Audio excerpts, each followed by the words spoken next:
Mini stadium నిర్మాణ పనులకు శంకుస్థాపన చేసిన ఎమ్మెల్యే జిఎస్ఆర్ భూపాలపల్లి పట్టణ కేంద్రంలోని సుభాష్ కాలనీ గల టీయూఎఫ్ఐడిసి నిధులు 4 కోట్ల రూపాయలతో మినీ స్టేడియం నిర్మాణ పనులను ట్రేడ్ ప్రమోషన్ కార్పొరేషన్ చైర్మన్ అయిత ప్రకాష్ రెడ్డితో కలిసి భూపాలపల్లి ఎమ్మెల్యే గండ్ర సత్యనారాయణరావు శంకుస్థాపన చేశారు.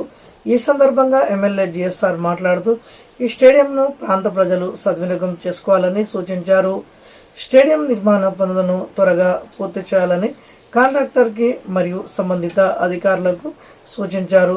రాబో రోజుల్లో ఈ స్టేడియంకు సావిత్రిబాయి పూలే పేరు పెడతామని హామీనిచ్చారు.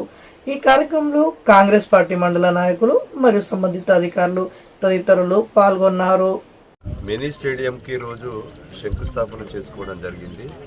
సుమారు 4 కోట్ల రూపాయలతో చేశాం. ఇది ఇంకా రిమైనింగ్ కూడా 3-4 కోట్ల రూపాయలు ఇంకా అవసరం ఉంది. దీనికి గౌరవ ముఖ్యమంత్రి గారికి రిప్రజెంటేషన్ చేయడం కూడా జరిగింది.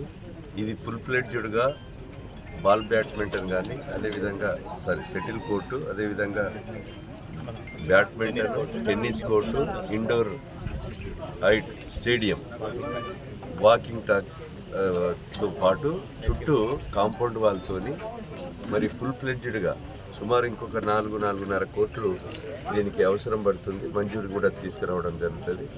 దీన్ని త్వరితగతిన మరి పూర్తి చేసి ఇక్కడ ఈ ప్రాంత ప్రజలకు మరి వెంటనే అందించవలసిందిగా నేను డిపార్ట్మెంట్ అధికారులను అదేవిధంగా కాంట్రాక్టర్లను కోరుతున్నాను. ఎందుకంటే ఇప్పటికే లేట్ అయిపోయింది. ఇప్పుడు ఈ యొక్క బ్యాలెన్స్ ఎస్టిమేట్ కూడా తీసుకెళ్ళి రిమైనింగ్ శాంక్షన్ కూడా అతి త్వరలో తీసుకొచ్చేసి దీని యొక్క సంవత్సరంలోపు మరి ఫుల్ ఫ్లెడ్జ్డ్గా ప్రారంభోత్సవం గౌరవ ముఖ్యమంత్రి రేవంత్ రెడ్డి గారి చేతుల మీదుగా దీని ప్రారంభోత్సవం కూడా చేసుకోవడం జరుగుతుంది.